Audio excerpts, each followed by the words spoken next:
Testemunhos para a Igreja, volume 3, capítulo 31. A Grande Rebelião. Coré, Datã e Abirão rebelaram-se contra Moisés e Arão e deste modo contra o Senhor. O Senhor tinha colocado responsabilidades especiais sobre Moisés e Arão, escolhendo-os para o sacerdócio e lhes conferindo a dignidade e a autoridade de dirigir a congregação de Israel. Moisés era afligido pela contínua rebelião dos hebreus. Como líder visível apontado por Deus, ele estivera ligado aos israelitas através de períodos de perigo e tinha suportado seu descontentamento, sua inveja e suas murmurações sem revidar e sem procurar ser liberado de sua difícil posição. Quando os hebreus foram trazidos a cenas de perigo, ou onde seu apetite era restringido, em vez de confiar no Senhor que tinha feito coisas maravilhosas por eles, murmuravam contra Moisés.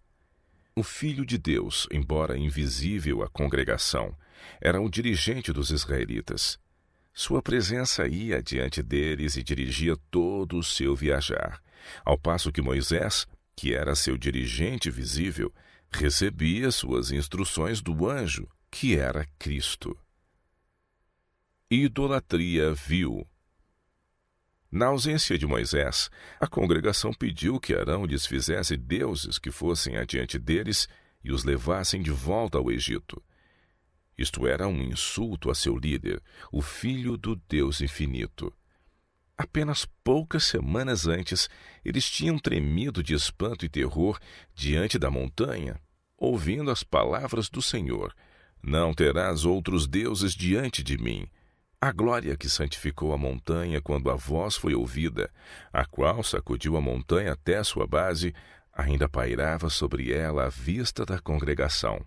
Mas os hebreus desviaram os olhos e pediram outros deuses. Moisés, seu líder visível, estava conversando com Deus no monte. Eles esqueceram a promessa e a advertência de Deus: "Eis que eu envio um anjo diante de ti, para que te guarde neste caminho e te leve ao lugar que te tenho aparelhado. Guarda-te diante dele e ouve a sua voz, e não provoques a ira, porque não perdoará a vossa rebelião, porque o meu nome está nele."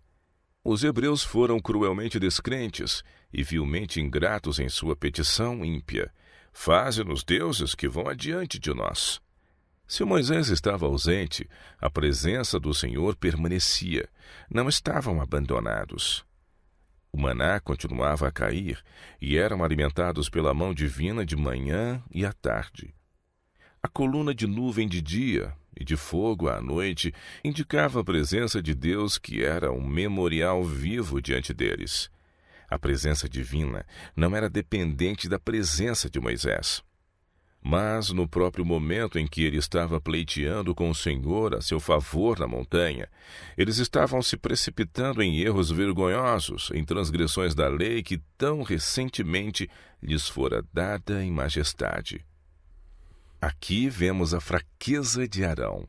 Tivesse ele ficado firme com verdadeira coragem moral e em ousadia reprovado os dirigentes nessa petição vergonhosa, suas palavras oportunas teriam evitado aquela terrível apostasia. Mas seu desejo de ser popular entre a congregação e seu receio de incorrer em seu desfavor o levaram a sacrificar covardemente a lealdade dos hebreus nesse momento decisivo.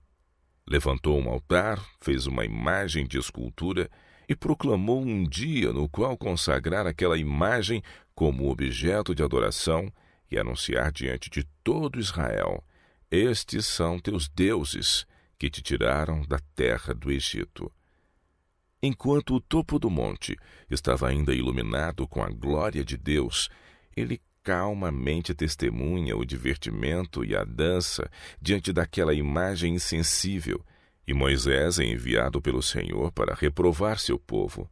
Mas Moisés não consentiria em deixar a montanha até que suas súplicas a favor de Israel fossem ouvidas e seu pedido para que Deus os perdoasse fosse atendido. As tábuas da lei quebradas. Moisés desceu do monte com um registro precioso em suas mãos, um penhor de Deus ao homem sob a condição de obediência. Moisés era o homem mais manso sobre a terra, mas quando contemplou a apostasia de Israel, ficou irado e zeloso pela glória de Deus. Em sua indignação, lançou por terra o penhor precioso de Deus, que lhe era mais valioso do que a vida. Ele viu a lei quebrada pelos hebreus, e em seu zelo por Deus para destruir o ídolo que estavam adorando, ele sacrificou as tábuas de pedra. Arão estava a seu lado, calma e pacientemente suportando a censura severa de Moisés. Tudo isto podia ter sido evitado por uma palavra de Arão no tempo certo. Decisão verdadeira e nobre pelo direito, na hora de perigo para Israel, teria estabilizado a mente deles na direção correta. Condena Deus a Moisés? Não, a grande bondade de Deus perdoa a precipitação e zelo de Moisés, porque tudo foi inteiramente por causa de sua fidelidade e seu desapontamento e tristeza à vista da evidência da apostasia de Israel. O homem que poderia ter salvo os hebreus na hora do perigo está calmo. Ele não mostra indignação por causa dos pecados do povo, nem se condena e manifesta remorso ao sentir suas faltas, mas procura justificar sua conduta em vista de um pecado grave. Responsabiliza o povo por sua fraqueza em ceder à sua petição. Ele não estava disposto a suportar a murmuração de Israel e a ficar firme sob a pressão de seus clamores e desejos irracionais, como Moisés. Entrou no espírito e sentimentos do povo sem protesto, e então procurou responsabilizá-lo. A congregação de Israel considerava Arão um líder muito mais agradável do que Moisés. Não era tão inflexível. Pensavam que Moisés manifestava um espírito muito mau e simpatizavam-se com Arão, a quem Moisés censurara tão severamente. Mas Deus perdoou a imprudência de um zelo honesto em Moisés, ao passo que responsabilizou Arão por sua fraqueza pecaminosa e falta de integridade sob a pressão das circunstâncias. A fim de salvar-se, Arão sacrificou milhares de israelitas. Os hebreus sentiram o castigo de Deus por esse ato de apostasia, mas em pouco tempo estavam de novo cheios de descontentamento e rebelião. O povo murmura. Quando os exércitos de Israel prosperavam, tomavam toda a glória para si, mas quando eram testados e provados por fome ou guerra, atribuíam todas as suas aflições a Moisés. O poder de Deus, que se tinha manifestado de modo notável em sua libertação do Egito e sido visto de tempos em tempos através de suas jornadas, devia tê-los inspirado com fé e lhes fechado a boca para sempre a qualquer expressão de ingratidão. Mas o menor receio de necessidade, o menor temor de perigo de qualquer origem, contrabalançava os benefícios a seu favor e fazia com que esquecessem as bênçãos recebidas nas ocasiões de maior perigo. A experiência pela qual passaram na questão de adorarem o bezerro de ouro devia ter-lhes causado impressão tão profunda sobre a mente que jamais se apagasse. Mas, embora as marcas do desfavor de Deus fossem recentes em suas fileiras dizimadas e muitos os ausentes por causa de suas ofensas repetidas contra o anjo que os guiava, não levaram a sério essas lições, nem por obediência fiel redimiram seu fracasso passado, e de novo foram vencidos pelas tentações de Satanás. Os melhores esforços do homem mais manso sobre a terra não podiam pôr fim à sua insubordinação. O interesse desprendido de Moisés foi recompensado com inveja, suspeita e calúnia. Sua humilde vida de pastor fora muito mais tranquila e feliz do que sua posição presente como pastor dessa vasta congregação de espíritos turbulentos. Sua inveja irracional era mais difícil de controlar do que os lobos ferozes do deserto. Mas Moisés não ousou escolher o próprio caminho e fazer o que mais lhe aprouvesse. Ele tinha deixado o cajado de pastor por ordem de Deus e em seu lugar tinha recebido uma vara de poder. ele não ousou depor o cetro e resignar a sua posição até que Deus o dispensasse. É obra de Satanás tentar mentes. Ele insinuará suas sugestões astutas e suscitará dúvida, questionamentos, descrença e desconfiança de palavras e atos de alguém que está sob responsabilidades e que está procurando levar a efeito o pensamento de Deus em seus trabalhos. É o propósito especial de Satanás despejar sobre e em volta dos servos escolhidos por Deus problemas, dificuldades e oposição, de modo que sejam impedidos em seu trabalho e, se possível, desencorajados. Inveja, contenda e ruins suspeitas vão frustrar em grande medida os melhores esforços que os servos de Deus designados para uma obra especial possam ser capazes de exercer. O plano de Satanás é tirá-los de seu posto de dever, atuando através de seus agentes.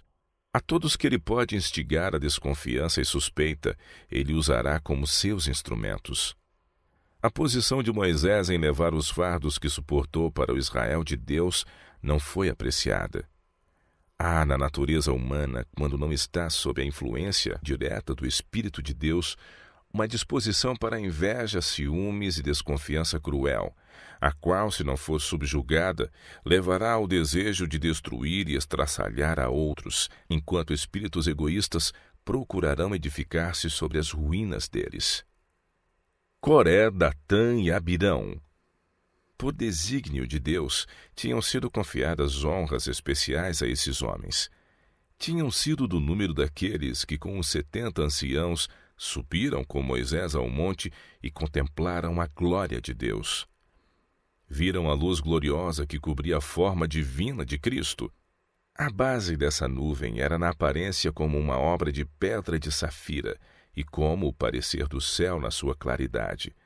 Esses homens estiveram na presença da glória do Senhor, e comeram e beberam, sem serem destruídos pela pureza e glória insuperável que se refletia sobre eles. Mas uma mudança tinha surgido. Uma tentação leve a princípio tinha sido acolhida, e ao ser encorajada tinha se fortalecido até que a imaginação foi controlada pelo poder de Satanás.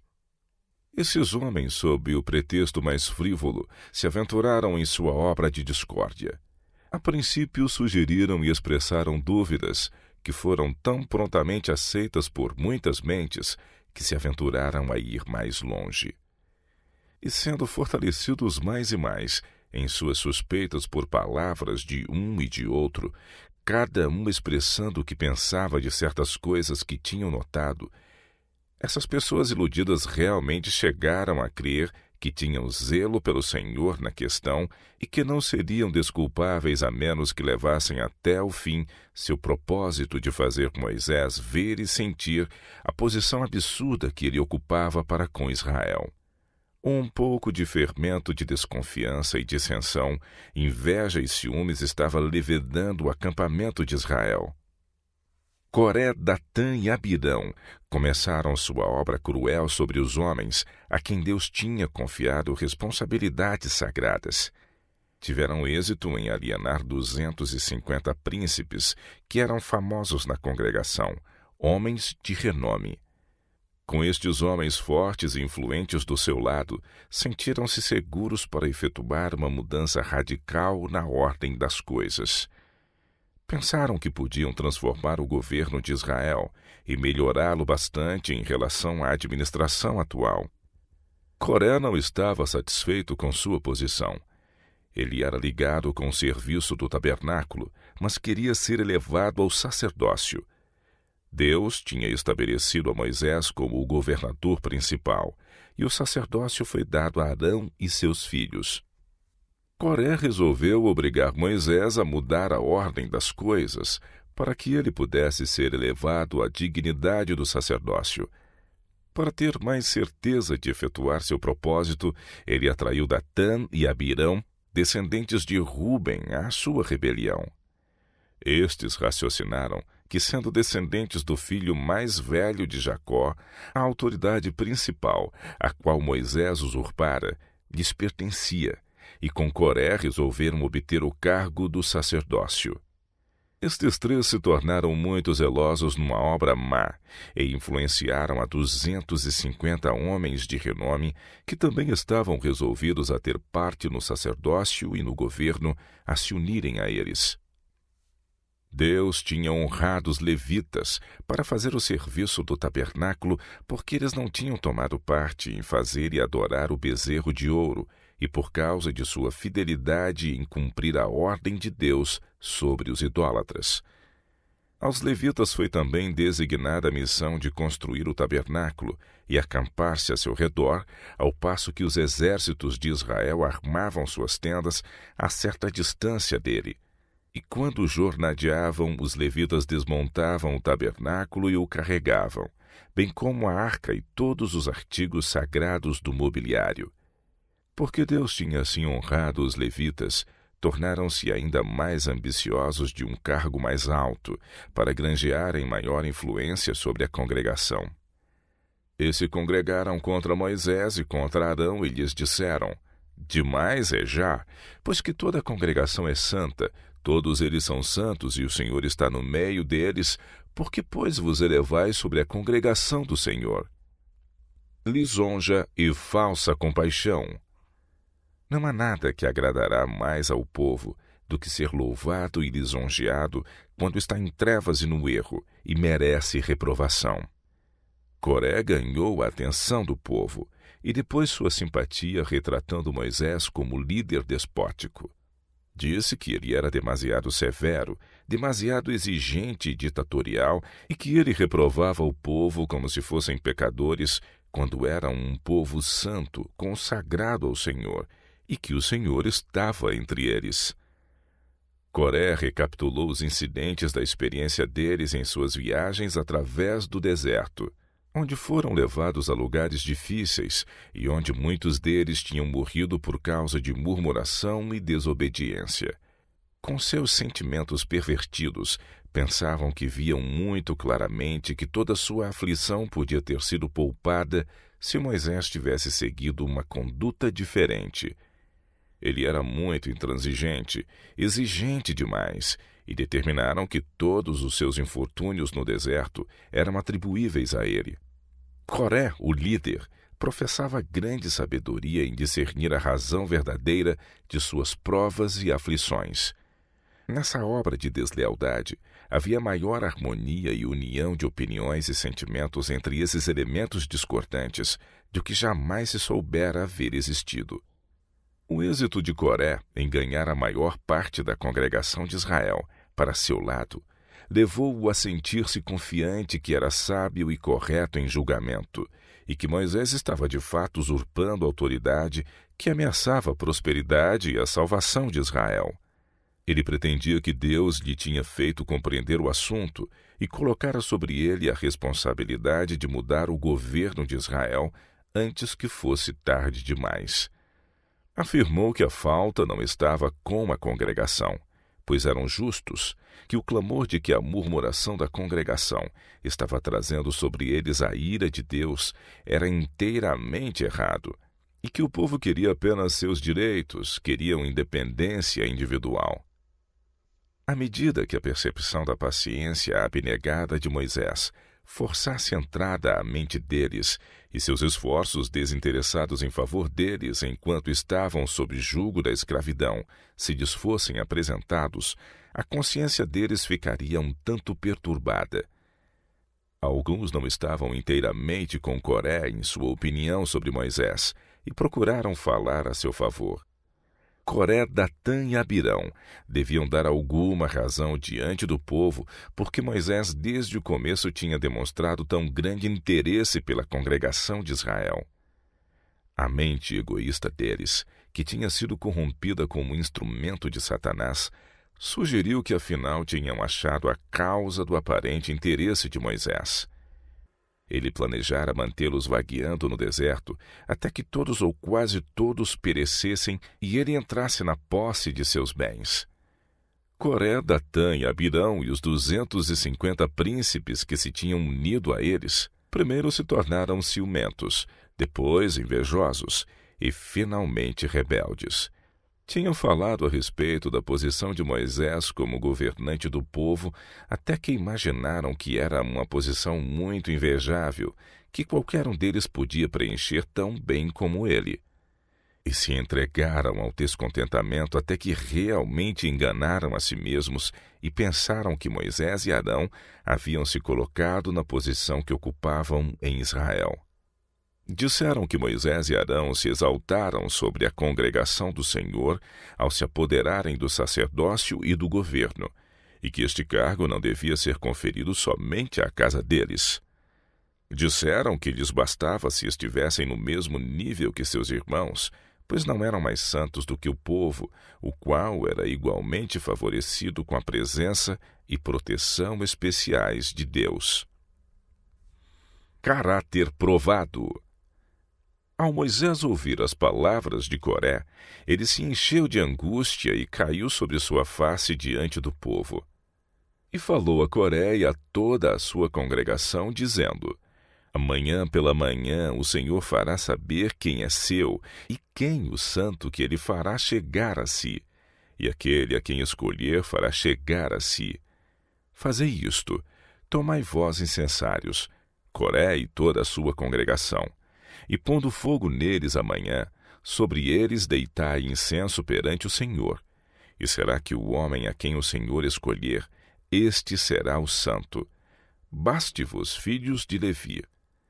Disse mais Moisés a Coré: Ouve agora, filhos de Levi, porventura, pouco para vós é que o Deus de Israel vos separou da congregação de Israel para vos fazer chegar a si, a administrar o ministério do tabernáculo do Senhor, e estar perante a congregação para ministrar-lhe, e te fez chegar a todos os teus irmãos, os filhos de Levi, contigo.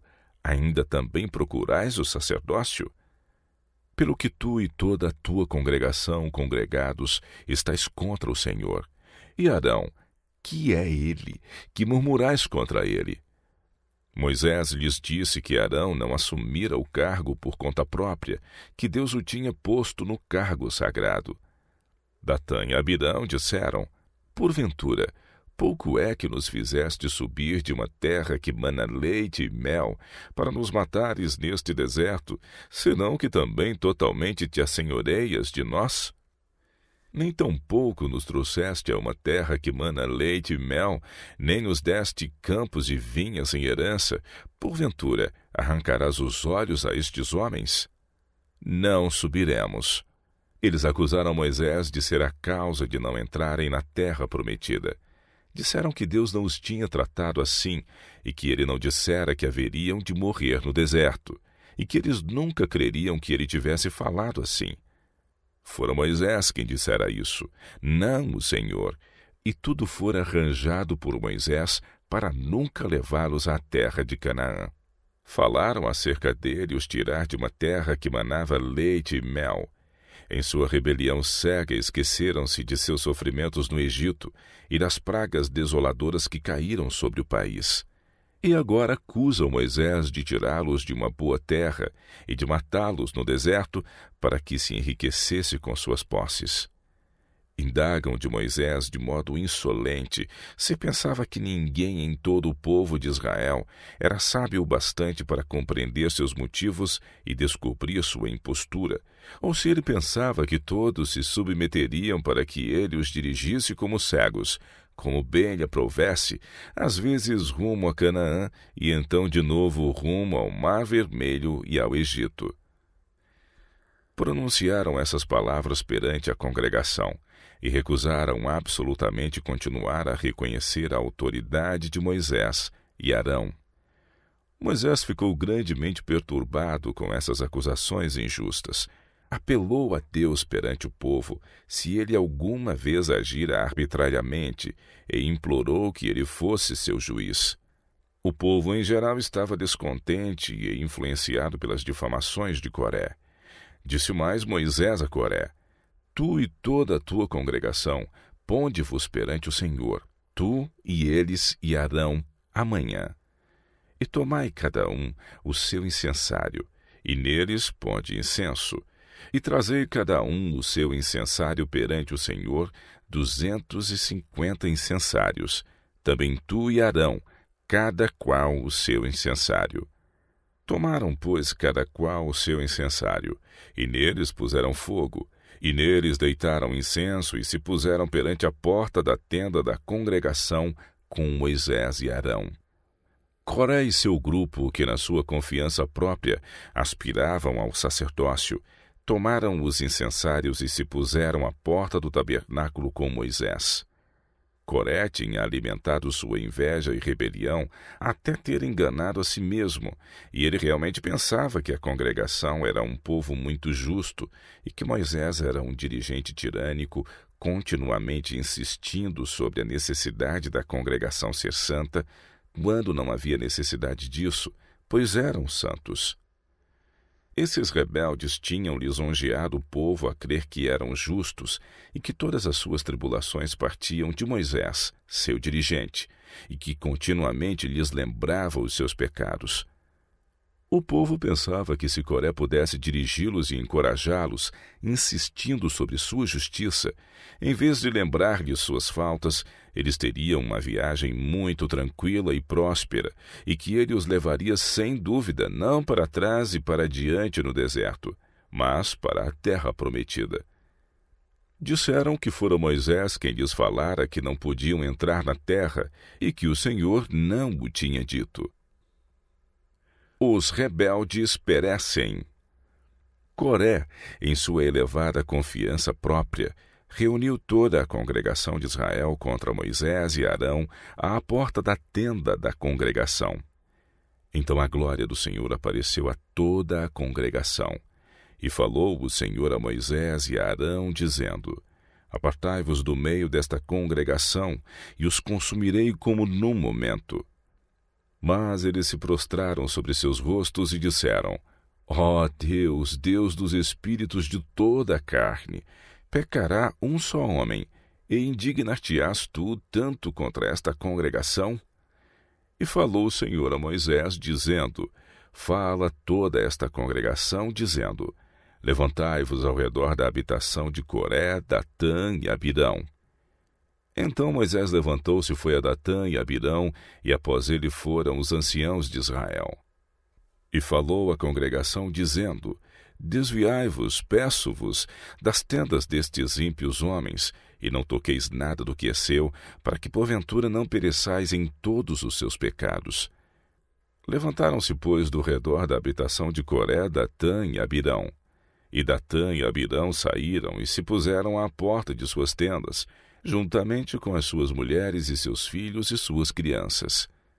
Então disse Moisés: Nisto conhecereis que o Senhor me enviou a fazer todos estes feitos, que de meu coração não procedem.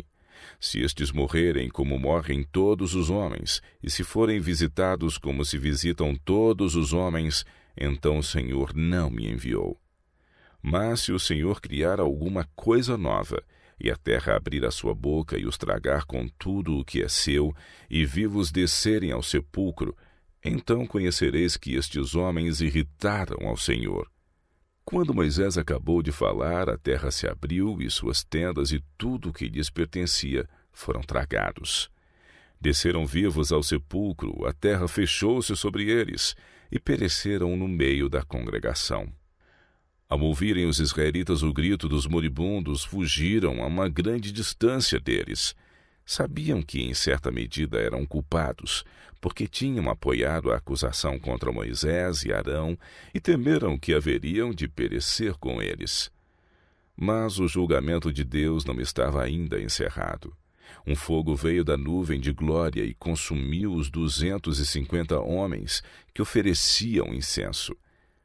Estes eram príncipes, isto é, homens geralmente de bom discernimento e de influência na congregação, homens de renome.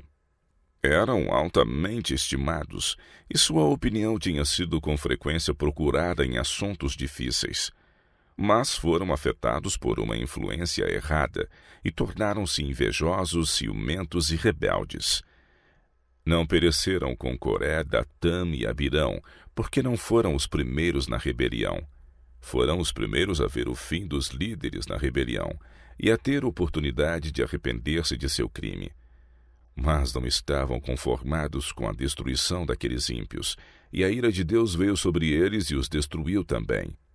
E falou o Senhor a Moisés, dizendo: Dize a Eleazar, filho de Arão, o sacerdote, que tome os incensários do meio do incêndio e espalhe o fogo longe, porque santos são. Quanto aos incensários daqueles que pecaram contra a sua alma, deles se façam folhas estendidas para a cobertura do altar. Porquanto os trouxeram perante o Senhor, pelo que santos são e serão por sinal aos filhos de Israel. A rebelião não curada. Depois dessa exibição terrível do juízo de Deus, o povo voltou às suas tendas. Estavam aterrorizados, mas não humilhados. Tinham sido profundamente influenciados pelo espírito de rebelião e tinham sido lisonjeados por Coré e seu grupo a crer que eram um povo muito bom e que tinham sido maltratados e injuriados por Moisés. Sua mente estava tão inteiramente imbuída com o espírito daqueles que pereceram que lhes era difícil libertar-se de seu preconceito cego. Se admitissem que Coré e seu grupo eram todos ímpios e Moisés justo, então seriam obrigados a receber como palavra de Deus aquilo que não queriam crer, que certamente haveriam todos de morrer no deserto. Não estavam dispostos a submeter-se a isso e procuraram crer que tudo não passava de uma impostura, que Moisés os tinha enganado.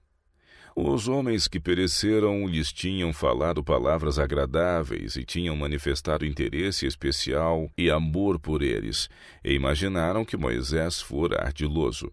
Decidiram que não podiam estar em erro, que afinal aqueles homens que pereceram eram pessoas boas e que Moisés de algum modo tinha sido a causa de sua destruição. Satanás pode em grande medida enganar pessoas. Pode perverter-lhes o discernimento, e a visão e o ouvido. Assim foi no caso dos israelitas. Mas no dia seguinte, toda a congregação dos filhos de Israel murmurou contra Moisés e contra Arão, dizendo... Mas no dia seguinte, toda a congregação dos filhos de Israel murmurou contra Moisés e contra Arão, dizendo... Vós matastes o povo do Senhor. O povo estava desapontado com o resultado da questão, como foi a favor de Moisés e Arão. A apresentação de Coré e seu grupo, todos exercendo impiamente o ofício de sacerdotes com seus incensários, encheu o povo de admiração. Não viram que aqueles homens estavam oferecendo uma afronta atrevida à majestade divina.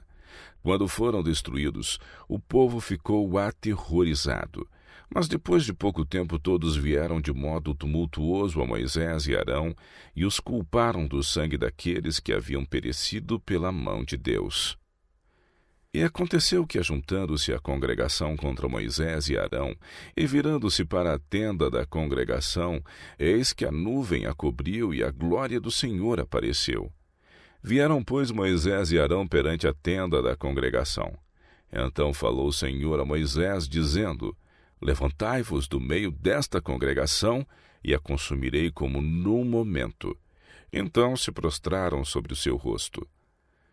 Não obstante a rebelião de Israel e seu tratamento cruel a ele, Moisés manifestou por eles o mesmo sentimento que antes, caindo sobre seu rosto diante do Senhor. Implorou-lhe que poupasse seu povo. Enquanto assim orava para que Deus perdoasse o pecado de seu povo, Moisés pediu a Arão que fizesse expiação pelo pecado do povo enquanto ele permanecia diante do Senhor, para que suas orações pudessem ascender com incenso e ser aceitáveis a Deus, e que toda a congregação não perecesse em sua rebelião. E disse Moisés a Arão: Toma o teu incensário, e põe nele fogo do altar, e deita incenso sobre ele, e vai depressa à congregação, e faze expiação por eles, porque grande indignação saiu de diante do Senhor, já começou a praga. E tomou Arão como Moisés tinha falado, e correu ao meio da congregação, e eis que já a praga havia começado entre o povo, e deitou um incenso nele e fez expiação pelo povo. E estava em pé entre os mortos e os vivos, e cessou a praga. E os que morreram daquela praga foram 14.700, fora os que morreram por causa de Coré. E voltou Arão a Moisés à porta da tenda da congregação, e cessou a praga. Uma lição para nosso tempo. No caso de Coré, Datã e Abirão, temos uma lição de advertência para que não sigamos seu exemplo.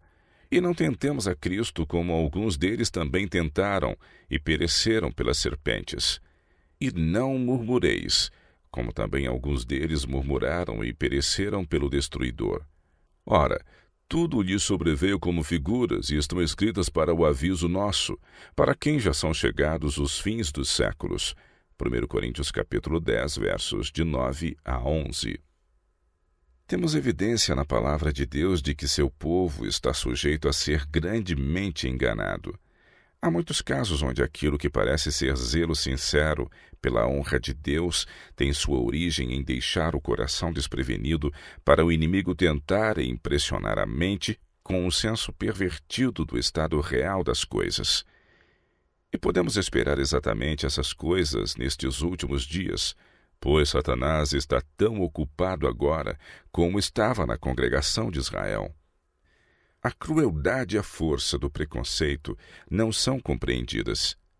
Depois da congregação ter sido a evidência diante de seus olhos da destruição de seus líderes em rebelião, o poder da suspeita e desconfiança que tinham sido admitido em sua mente não foi removido. Viram a terra abrir-se e os líderes da rebelião descer ao seio da terra.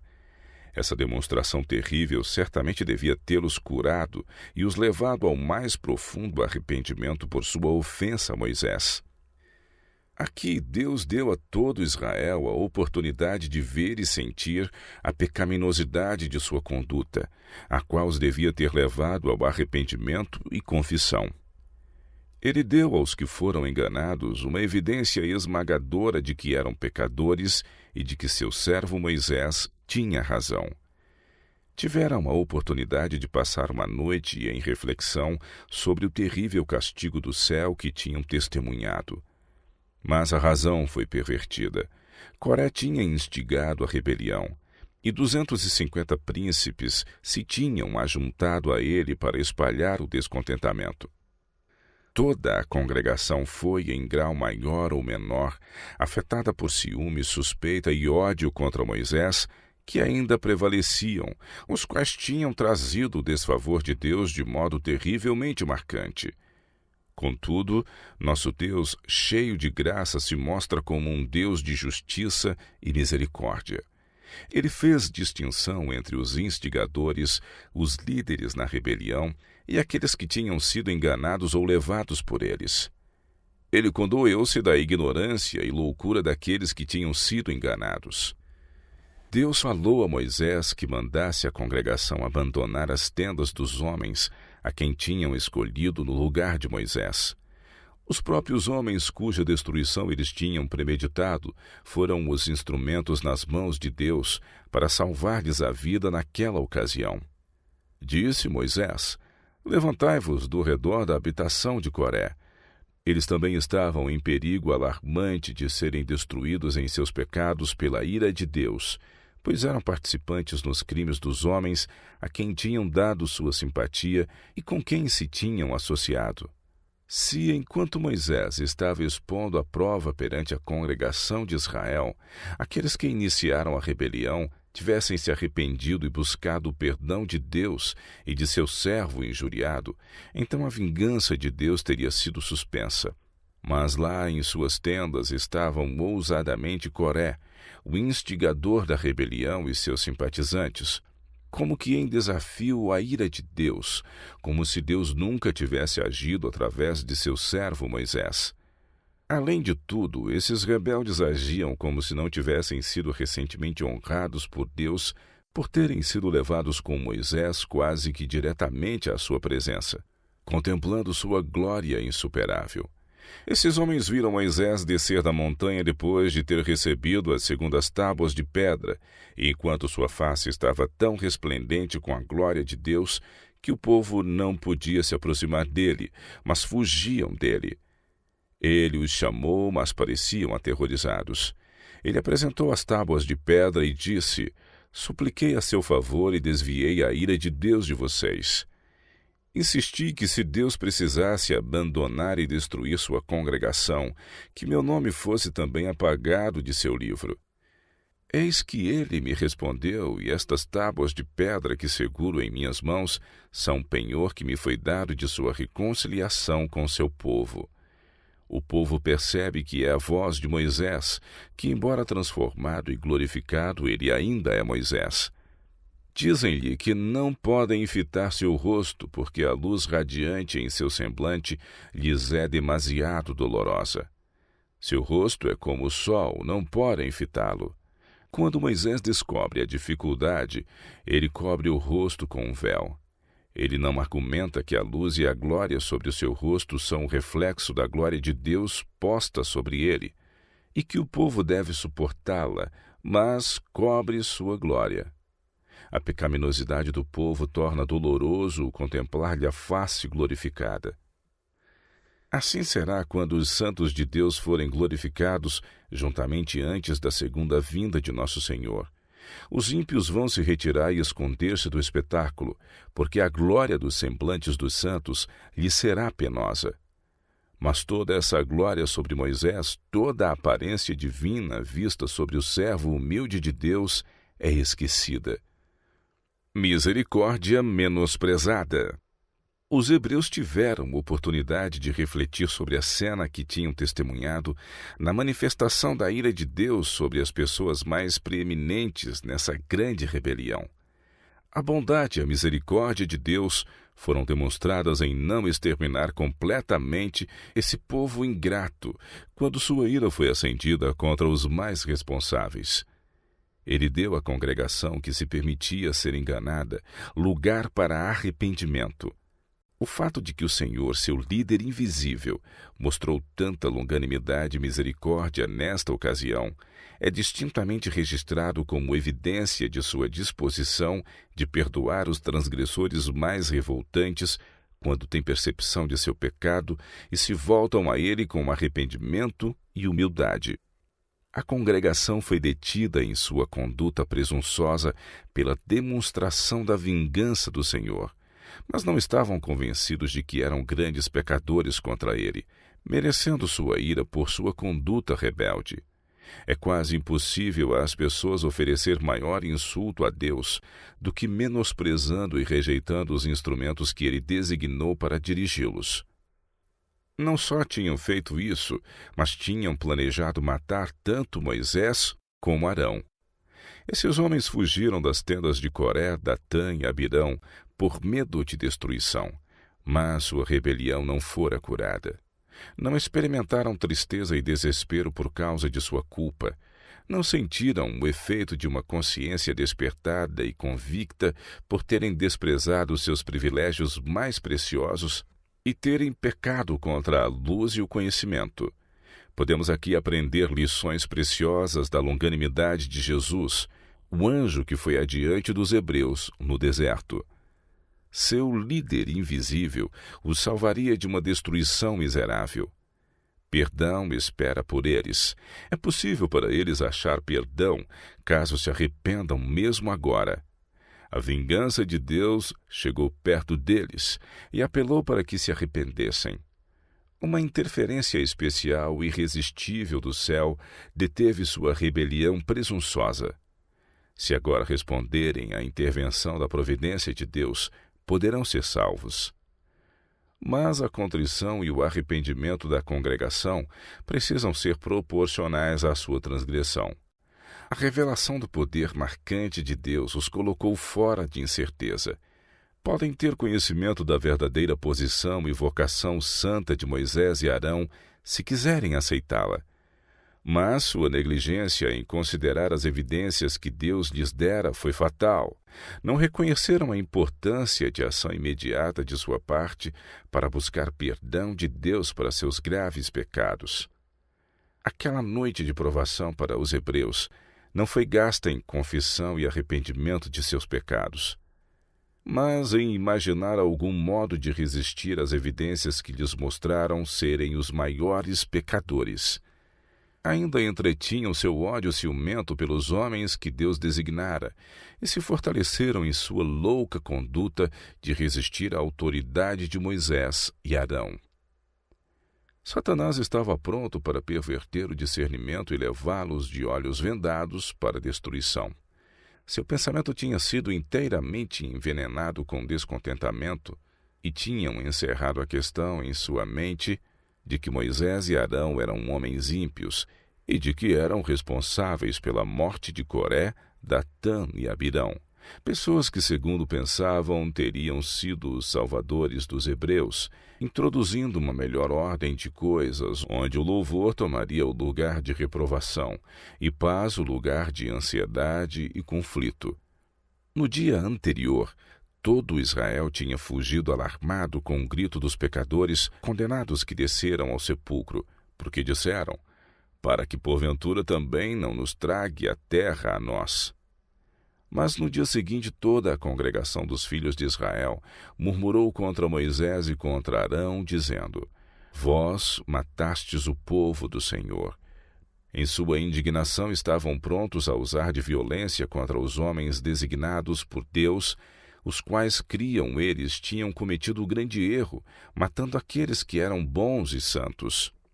Mas a presença do Senhor se manifesta em sua glória sobre o tabernáculo, e o Israel rebelde é detido em sua conduta louca e presunçosa.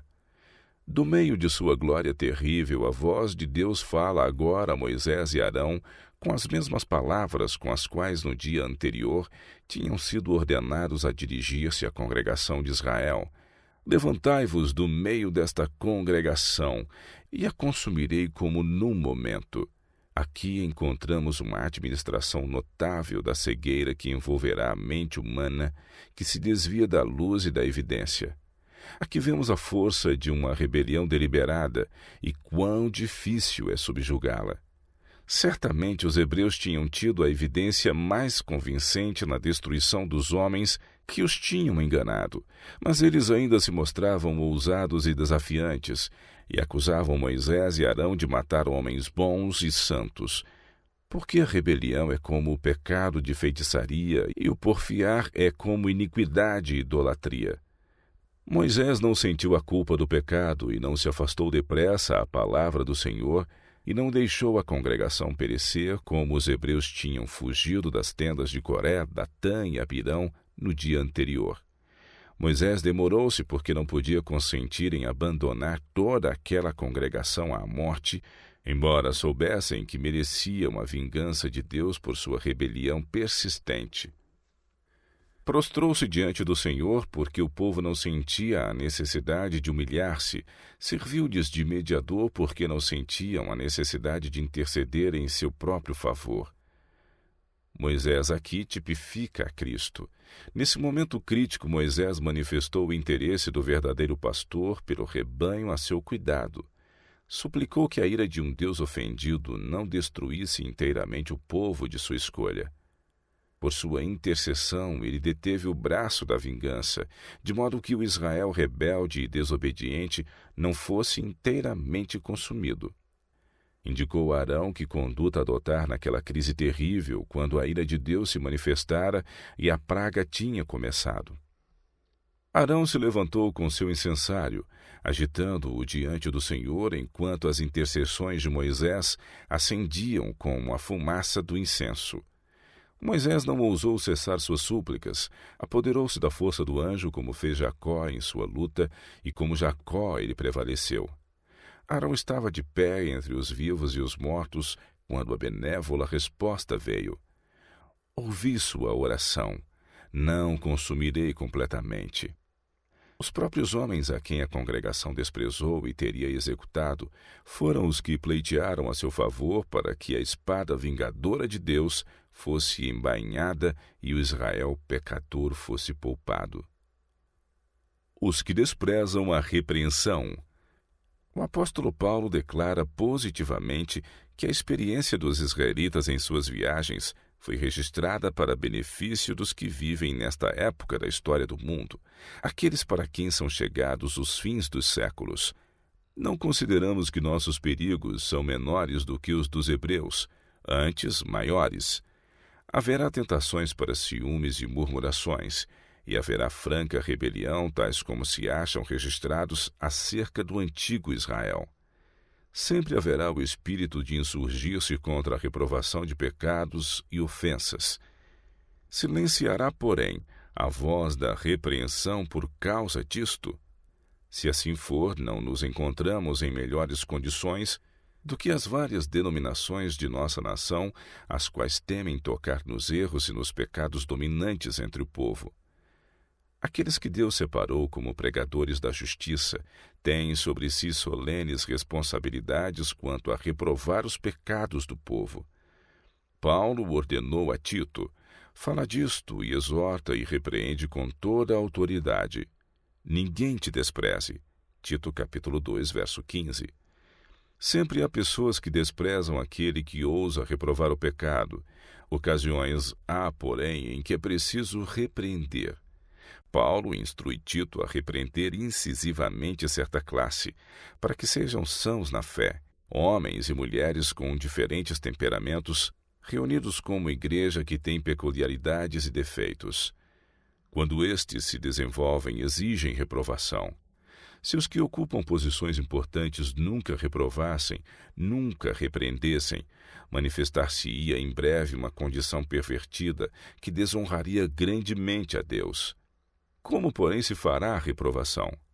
Responda o apóstolo: com toda a longanimidade e doutrina.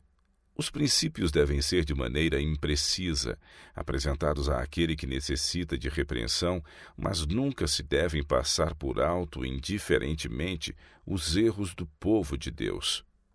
Haverá homens e mulheres que desprezam a repreensão e cujos sentimentos sempre se insurgirão contra ela.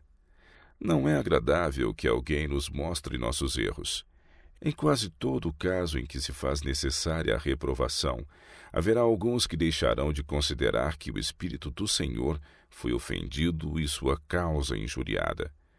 Eles se condoerão dos que mereceram a censura por terem sido magoados sentimentos pessoais. Toda essa não santificada compaixão torna os que a manifestam participantes da culpa da pessoa reprovada. Em 9 casos de 10, se o que sofreu a repreensão fosse deixado sob o senso de suas culpas, haveria sido ajudado a vê-las, sendo assim reformado. Mas os que de forma intrometida e profana se condoem, dão significado totalmente errôneo aos motivos do reprovador, bem como à natureza da repreensão, e assim se condoendo pelo que foi repreendido, o levam a achar que foi realmente maltratado, e seus sentimentos se insurgem em rebelião contra uma pessoa que simplesmente cumpriu seu dever. Os que com fidelidade se desempenham de seus penosos deveres, sob o senso da responsabilidade para com Deus, hão de receber-lhe a bênção. Deus requer que seus servos sejam sempre zelosos em fazer sua vontade. Na recomendação do apóstolo a Timóteo, ele o exorta: pregues a palavra, instes a tempo e fora de tempo, redarguas, repreendas, exortes, com toda longanimidade e doutrina. Os hebreus não estavam dispostos a submeter-se às orientações e restrições do Senhor. Queriam simplesmente seguir os próprios caminhos, seguir a orientação de seu entendimento e ser controlados pelo próprio juízo. Pudessem eles ter sido deixados na liberdade de assim fazer, não teria havido queixas contra Moisés, mas ficavam desassossegados sob a restrição. Deus queria que seu povo fosse disciplinado e levado à harmonia de ação, de maneira a terem o mesmo ponto de vista e serem de um mesmo espírito, julgando da mesma forma. A fim de produzir esse estado de coisas, muito há a fazer. O coração natural deve ser submetido e transformado. É desígnio de Deus que haja sempre um vivo testemunho na igreja. Será necessário reprovar e exortar, e algumas precisarão ser incisivamente repreendidos, segundo o caso exigir. Ouvemos a alegação: eu sou tão sensível, não posso suportar a minha repreensão. Exprimissem essas pessoas devidamente o caso, diriam: sou voluntarioso, tão presunçoso, de espírito tão orgulhoso, que ninguém me dirá o que devo fazer, ninguém o censurará. Exijo o direito do julgamento individual. Tenho o direito de crer e falar como me aprouver. Não é vontade do Senhor que abdiquemos de nossa individualidade. Mas que homem é juiz competente sobre o limite até onde deva ser levada essa independência individual?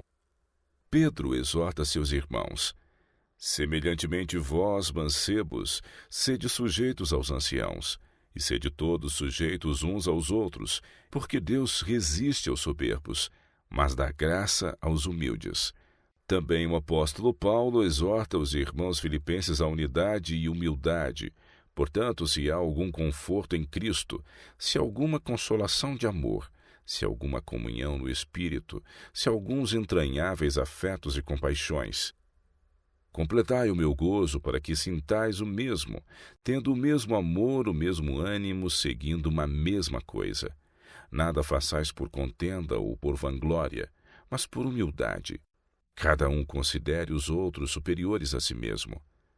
Não atente cada um para o que é propriamente seu, mas cada qual também para o que é dos outros. De sorte que haja em vós o mesmo sentimento que houve também em Cristo Jesus. E outra vez Paulo exorta os irmãos: o amor seja não fingido. Aborrecei o mal e apegai-vos ao bem. Amai-vos cordialmente uns aos outros com amor fraternal, preferindo-vos em honra uns dos outros. Escrevendo aos Efésios, diz ele: sujeitando-vos uns aos outros no temor de Deus. A história dos israelitas apresenta-nos o grande perigo do engano. Muitos não têm o senso da pecaminosidade da própria natureza, nem da graça do perdão. Acham-se nas trevas da natureza, sujeitos às tentações e a grande engano. Têm, no entanto, grande satisfação em sua vida, quando a conduta que seguem é aborrecível ao Senhor. Esta classe estará sempre em guerra com a orientação do Espírito do Senhor, especialmente com a repreensão. Não querem ser perturbados, sentem acidentalmente temores egoístas e bons propósitos, e por vezes pensamentos e convicções ansiosos, mas não têm profundidade de experiência, porque não se acham firmados na rocha eterna. Esta classe nunca vê a necessidade do testemunho positivo. O pecado não lhes parece tão excessivamente pecaminoso, pela própria razão de não estarem andando na luz como Cristo na luz está. Existe ainda outra classe que tem tido grande luz e convicções especiais, e uma genuína experiência na atuação do Espírito de Deus, mas as múltiplas tentações de Satanás os têm vencido. Não apreciam a luz que Deus lhes tem dado, não dão ouvidos às advertências e reprovações do Espírito de Deus. Acham-se sob condenação. Esses estarão sempre em desarmonia com o testemunho direto, porque o mesmo os condena. É desígnio de Deus que seu povo seja um, que tenham a mesma visão, o mesmo espírito e o mesmo parecer. Isto não se pode realizar sem que haja na igreja um testemunho claro, definido e vivo. A oração de Cristo foi para que seus discípulos fossem um, assim como ele era um com o Pai. E não rogo somente por estes, mas também por aqueles que pela sua palavra hão de crer em mim, para que todos sejam um, como tu, ó Pai, o és em mim e eu em ti, que também eles sejam um em nós, para que o mundo creia que tu me enviaste. E eu dei-lhes a glória que a mim me deste, para que sejam um, como nós somos um. Eu neles e tu em mim, para que eles sejam perfeitos em unidade, para que o mundo conheça que tu me enviaste a mim, e que os tens amado a eles como me tens amado a mim. João capítulo 17, verso 23.